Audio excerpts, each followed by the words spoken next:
Bonjour, ici Julie pour le Club de course jeunesse de la Nouvelle-Écosse. Alors, nous sommes rendus à la semaine numéro 5 du Club de course pour cet été. Alors, cette semaine, le thème est de courir à la plage.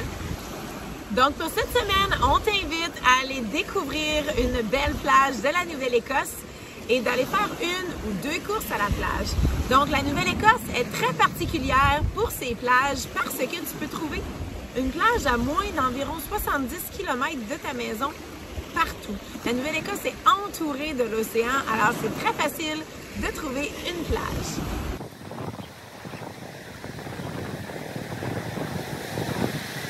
Alors, la course à la plage, ça peut être vraiment une bonne course pour toi. Ça travaille ton équilibre, ça travaille ta force musculaire et c'est aussi une course, par exemple, qui va être un peu plus difficile pour toi à cause du sable et de la façon que le sol est fait.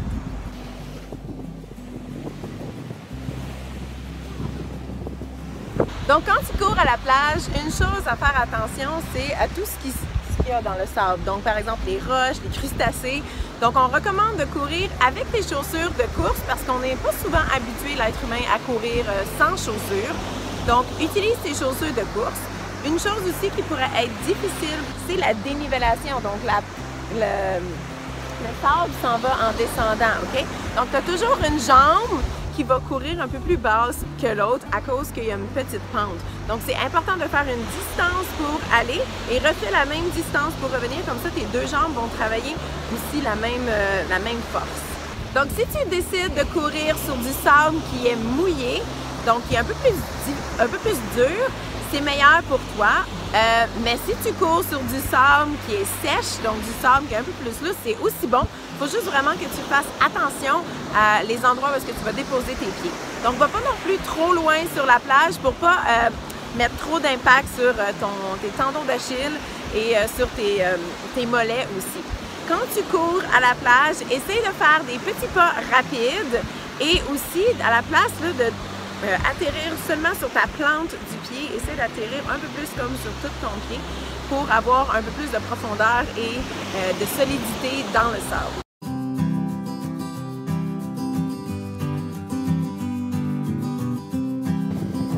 Les distances de course pour cette semaine, si tu cours le 2 km, tu dois faire 1,5 km. Si tu cours le 4 km, tu dois faire 2,5 km. Et si tu cours le 5 km, tu es maintenant rendu à faire 3,5 km. Alors, n'oublie pas de partager avec nous tes photos, tes vidéos sur les réseaux sociaux. Alors, partage sur Facebook ou sur Twitter en utilisant le hashtag KRC@home. Si tu ne veux pas partager avec nous sur les réseaux sociaux, n'oublie pas d'utiliser l'adresse courriel. Tu cours la chance de gagner un coton ouaté chaque semaine ou un des grands prix finaux de 150 $ chez Aerobic First. J'ai vraiment hâte de voir les endroits que tu as choisis. Alors, reste ici, c'est maintenant le conseil de la semaine. Allô, ici Julie pour le Club de course jeunesse de la Nouvelle-Écosse. Aujourd'hui, je vais te parler de pourquoi c'est important de boire de l'eau.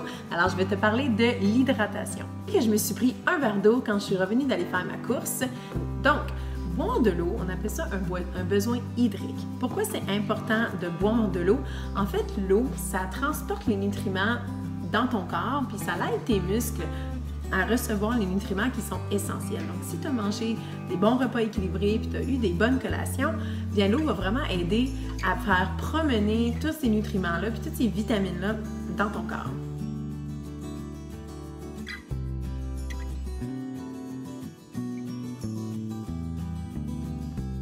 Pour savoir la bonne quantité d'eau à boire dans ta journée, tu peux en fait regarder ton urine.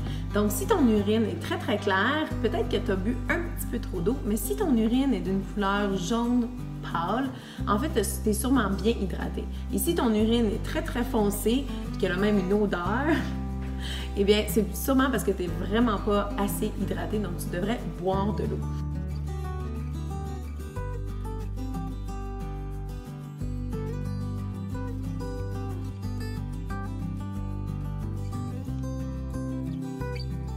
Par contre, c'est vraiment important que tu regardes bien les ingrédients et que tu regardes bien aussi les valeurs nutritives quand tu choisis un autre produit que de l'eau. Par exemple, si tu choisis une boisson gazeuse, c'est vraiment pas une bonne option pour toi pour t'hydrater parce que dans une boisson gazeuse, il y a beaucoup de glucose et fructose et puis il y a 61 grammes, par exemple, ici, de sucre pour presque toute ta bouteille. Donc, ensuite, c'est bon aussi de quand même éviter les eaux vitaminées parce qu'ici, il y a quand même 32 grammes de sucre dans cette eau vitaminée-là.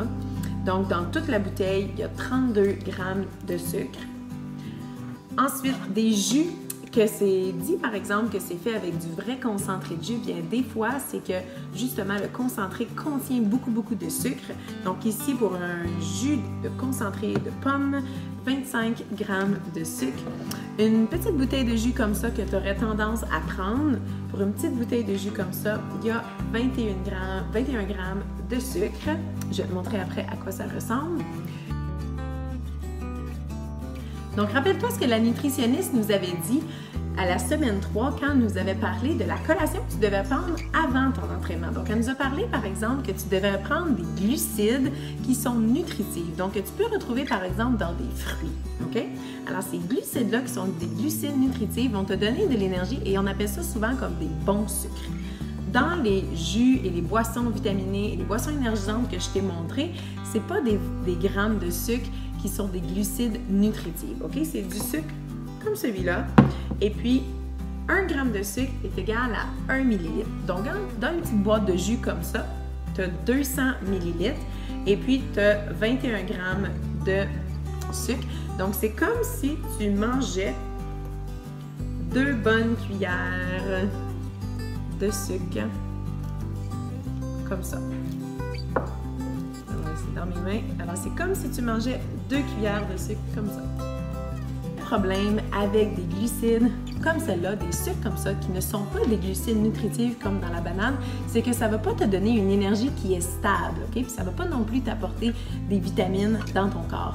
Donc, même si tu bois de l'eau, si tu choisis de prendre des collations, par exemple, comme ça, qui contiennent des sucres comme ça, qui ne sont pas des sucres nutritifs, bien en fait, oui, tu vas avoir de l'énergie, oui, tu vas avoir un regain d'énergie, mais ça ne sera pas des glucides qui sont nutritifs et qui vont donner une énergie à long terme pour performer à la course. Donc, sur le marché, il y a beaucoup de choix. Alors, c'est vraiment important que tu regardes le nombre de glucides, mais aussi les ingrédients qui se retrouvent dans les boissons que tu choisis. Donc, par exemple, dans ces deux produits-là, les ingrédients sont tout simplement de l'eau gazéifiée, de l'acide citrique et un petit peu de stevia dans celui-là. En fait, qui est une plante qui va venir te donner un petit goût sucré, mais il y a 0 g de glucides. Et puis celle-là aussi a 0 g de glucides et celle-là, il y a seulement 2 ingrédients qui est eau gazéifiée et de l'essence naturelle. Donc, un petit truc pour que mes enfants boivent de l'eau, c'est d'avoir une bouteille d'eau comme ça.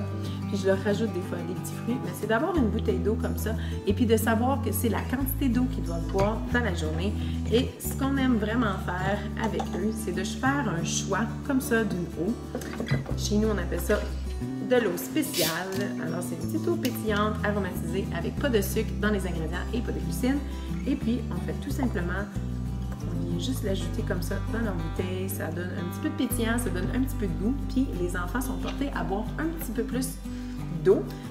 Et on le mélange avec l'eau parce que souvent, les enfants n'aiment pas le goût pétillant ou le goût même des fois de CO2 qui se retrouve dans les eaux gazéifiées. Alors, voilà le petit truc pour boire de l'eau chez nous.